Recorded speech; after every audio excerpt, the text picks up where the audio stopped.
Can you believe it, guys? We have finally entered the new version of our beloved game, none other than version 4.0.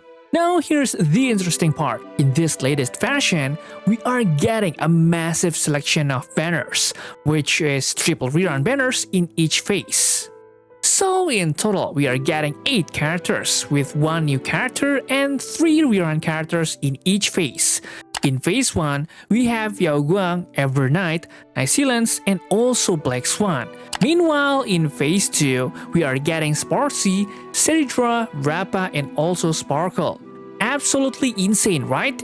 Yup, I know you guys must be getting a headache trying to choose exactly which character is the right one for you to pick up, right?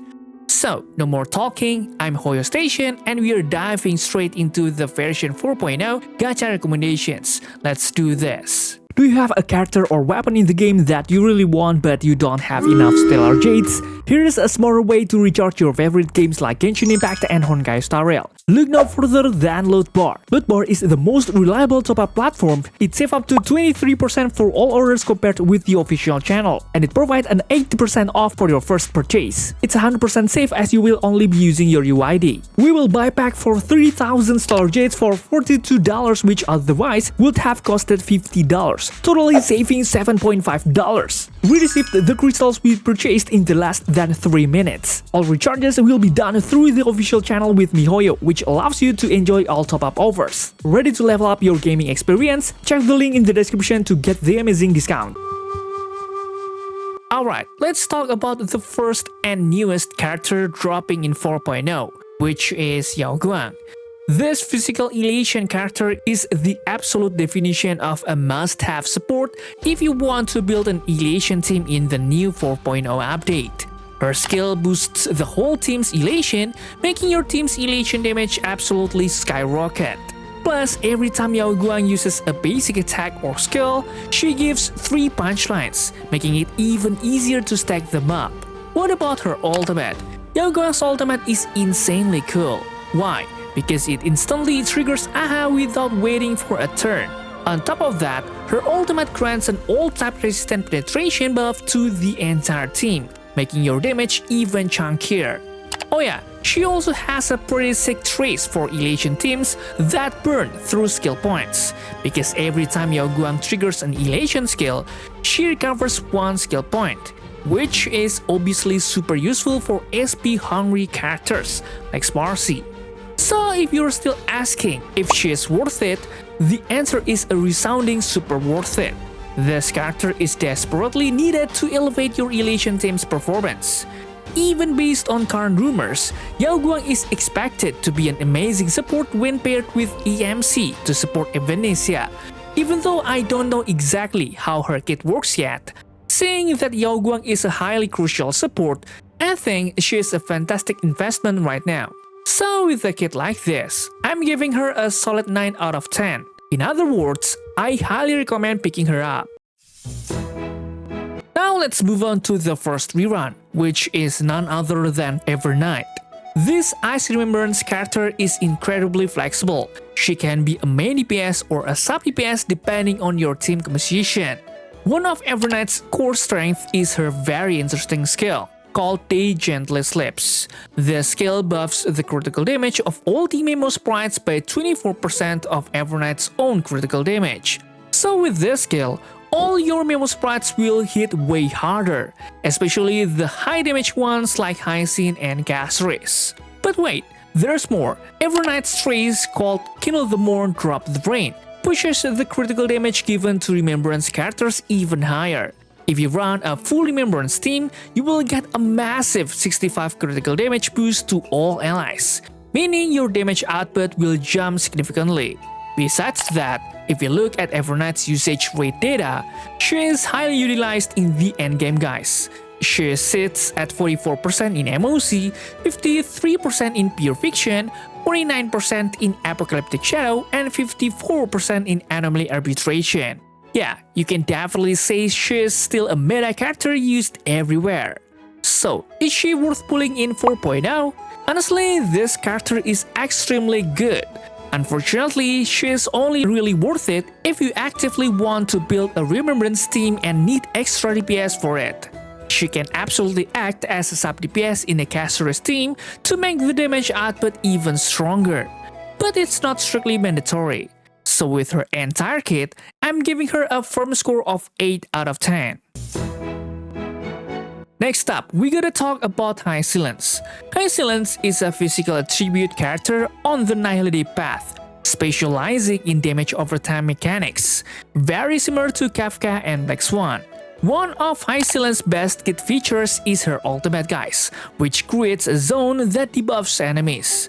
This zone automatically lowers enemy attack and defense, and then makes them take extra physical damage over time. What makes it even crazier is that this ultimate can detonate enemy damage over times for 150% of their original damage. Yup, it's super similar to Kafka's kit. And it's not just her ultimate. Her talent is also pretty broken, guys. Her talent applies random damage over times like wind shear, burn, shock, bleed whenever a teammate attacks an enemy. So yeah, this talent effect is absolutely amazing when combined with other damage over time characters, because it makes your damage over time stacks skyrocket. Anyway, if you look at the data on PrideWin.gg, statistically Hysilens' usage in endgame content isn't too bad. She is at 11% in MOC, 7% in Pure Fiction, 6.5% in Apocalyptic Shadow, and 22.53% in Anomaly Arbitration. It's true that based on this data, Hysilens isn't a top-tier meta character right now, because players currently tend to use other teams better suited for specific endgames, like the Super Break team, which dominates Apocalyptic Shadow. But you could argue that Hysilens and the damage over time mechanic itself aren't the worst either. I actually think it's still pretty decent, even if it's not the absolute best team for certain endgames. Ultimately, she is definitely worth picking up if you already own the other two damage over time characters, Kafka and Black Swan. If you're just starting to build a damage over time team, I'd probably suggest pulling a different character instead, because this mechanic feels pretty lackluster if the team isn't complete. It's super hard to find replacements. So I'm giving her a score of 7.5 out of 10. After that, the next character we're covering is Black Swan. For those who already know, Black Swan is getting a super duper awesome revamp in version 4.0. For example, her newest traces. For the first trace, all of Black Swan's attacks, whether from basic attack, skill, or ultimate that hit an enemy now have a 65% base chance to immediately inflict 5 stacks of Arcana. Insane, right? Not only the first trace, but the second trace also got a revamp that is just as wild, because it now grants an additional 100% base chance to inflict a defense reduction equal to her skill, which is 20.8% to every enemy entering the battle. That means this trace effect is going to be incredibly useful in Pure Fiction, where new enemies constantly spawn in. Besides being a DPS on the team, Black Swan can now provide buffs too. In her third trace, she grants an attack boost based on her affected trait. The higher her attack hit rate, the stronger the buff. So obviously, this buff is absolutely ideal for damage over time team that now run 3 damage over time characters, Kafka, Black Swan, and Hysilens. Once again, looking at the data, Black Swan's usage is pretty similar to Hysilens, though slightly lower. Black Swan's current usage sits at 8% in MOC, 5% in Pure Fiction, 3.7% in Apocalyptic Shadow, and 14% in Anomaly Arbitration. So what's the verdict? Is Black Swan worth a pull in 4.0? Honestly, my advice is similar to what I said for Hysilens. If you have Kafka, I suggest you instantly grab her. But if you still don't have Kafka, yeah, you might want to think twice. Because this damage over time mechanic only truly turns into a monster when your damage over time roster is complete and can run together in one team. So it's very situational. Just like Hysilens, I'm giving her a score of 7.5 out of 10. Now it's time to enter phase 2. And who else could it be but Sparxie? Generally speaking, she has a mechanic similar to Archer or honkaistarrail, where she consumes massive amounts of skill points to deal damage.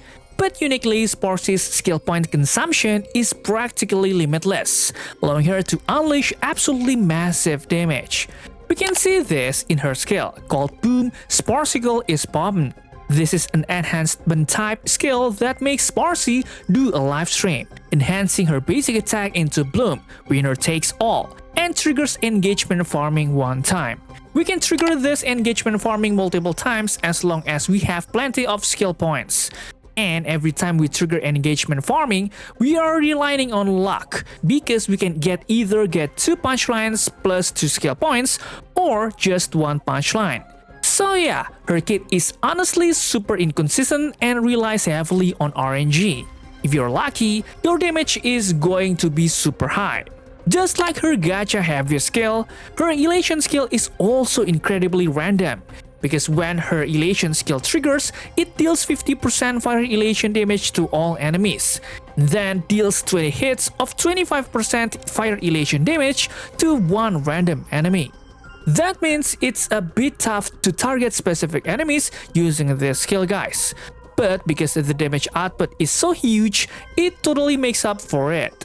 So, is Sparxie worth pulling in 4.0? Honestly, glancing at her kit, Sparxie might seem a bit less tempting than Yaoguang, who serves as the main support for the elation team.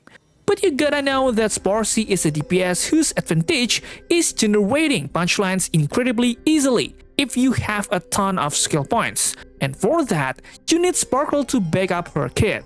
So with this in mind, I suggest you pull Yaoguang first, and after that, you can decide if you want to pull Sparxie or not. I'm giving her a score of 8 out of 10 for now, because aside from generating lots of punchlines, the potential of the elation path right now looks super promising, seeing as version 4 will feature a lot of elation paths popping up. Alright, time to move on to the phase 2 rerun, which is Cerydra. Cerydra is a support character with the wind attribute on the harmony path, and she is quite unique. Her main ability is that she can duplicate an ally skill via a buff called P-Rage. Is this buff good? Oh, it's absolutely fantastic, especially for characters who have super strong skills with special effects. For example, characters like Finan or Alexa, whose damage output can become completely monstrous. Furthermore, when the military merit stacks given to allies reach 6 points, your teammates get a 72% critical damage boost to their skill and 10% resistant penetration. Obviously, during this momentum, our damage becomes vastly stronger, even if only for a moment. Her talent is also totally top tier for a team support. Characters holding the military merit buff gain an attack boost, and every time that character attacks an enemy, Cerydra joins in to deal additional wind damage. Yeah, the effect is pretty similar to Robin's ultimate.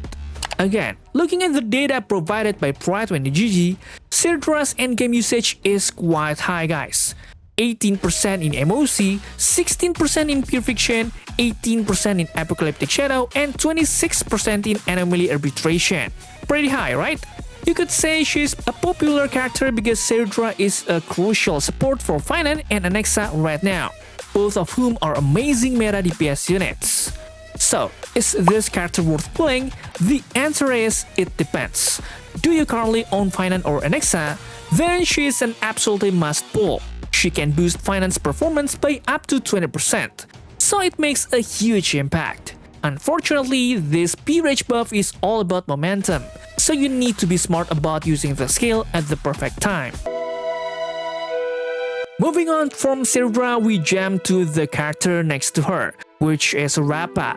Our ninja is finally back on a rerun banner after such a long time. Rappa is a character with the imaginary type on the erudition path. One of her signature traits is that she is a break DPS, kinda like an AoE version of Firefly or Birdtail. One of Rappa's coolest perks is that she enters a special mode called Silform when casting her ultimate, which simultaneously increases weakness break efficiency and break effect.